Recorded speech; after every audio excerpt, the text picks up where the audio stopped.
Hello दोस्तों, स्वागत है मेरे चैनल में आपका। मैं आज आपको एक कहानी सुनाने जा रहा हूँ। एक छोटे से गांव में अनाया नाम की एक नेक दिल और दयालु महिला रहती थी। वह अपने परिवार के सुख समृद्धि के लिए हर संभव प्रयास करती थी। उसका जीवन उसके पति राजन और उनकी छोटी बेटी परी के इर्द गिर्द घूमता था। लेकिन उसकी सास शांता हमेशा उसके प्रति कठोर रहती थी। शांता की कड़दाहवी बातें और ताने अनाया को अंदर से तोड़ देते थे। फिर भी वह हमेशा मुस्कुराकर सब सहन करती थी। हर दिन की शुरुआत अनाया के लिए कठिनाइयों से भरी होती थी। सुबह से लेकर रात तक वह अपने घर के कामों में लगी रहती, लेकिन उसकी सास को कभी कुछ सही नहीं लगता था। शांता हमेशा उसे ताने देती, उसकी छोटी छोटी गलतियों को बड़ा बनाकर पेश करती और घर में अनाया की स्थिति को कमजोर करने का प्रयास करती। अनाया के मन में हमेशा यह प्रश्न उठता कि आखिर उसकी सास उससे इतना नाराज क्यों रहती है। एक दिन जब अनाया बाजार में आवश्यक सामान खरीदने गई तो उसकी नज़र एक पुरानी लेकिन आकर्षक दुकान पर पड़ी। दुकान पर एक बुजुर्ग और बुद्धिमान दुकानदार बैठा था। दुकान का नाम था भाग्य की दुकान।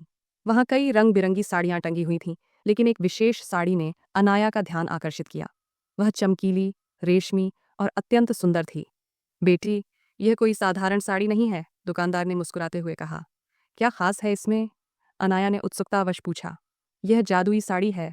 इसे पहनते ही तुम्हारे जीवन में सौभाग्य और खुशियां आएंगी। जिन लोगों का व्यवहार तुम्हारे प्रति कठोर रहा है वे तुम्हें सम्मान और प्रेम देने लगेंगे, बुजुर्ग दुकानदार ने बताया। अनाया को यह सुनकर आश्चर्य हुआ।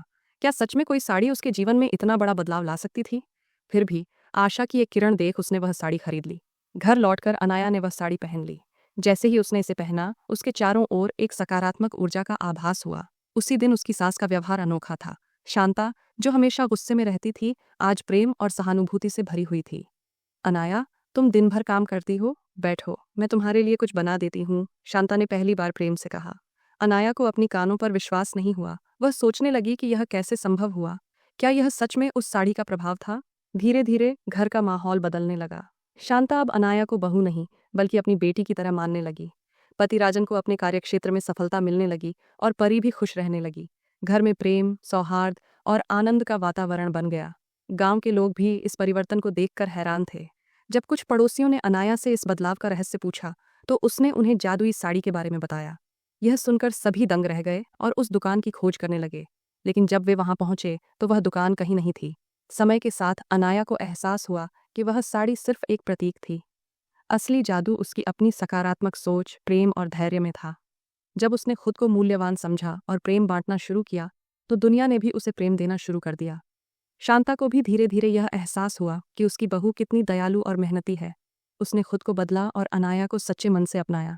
इस कहानी से हमें यह सीख मिलती है कि प्रेम, दया और सकारात्मक सोच किसी भी कठिन परिस्थिति को बदल सकती है। सच्ची खुशियां जादू में नहीं बल्कि हमारे विचारों, कर्मों और व्यवहार में होती हैं। जब हम दूसरों को प्रेम और सम्मान देते हैं तो वही भावनाएं हमारे जीवन में लौट कर आती हैं। इसलिए यदि हम अपने जीवन में सुख और सफलता चाहते हैं तो हमें अपने विचारों और कार्यों में सकारात्मकता लानी होगी। दयालुता और क्षमा से हम अपने और दूसरों के जीवन में खुशियां बिखेर सकते हैं।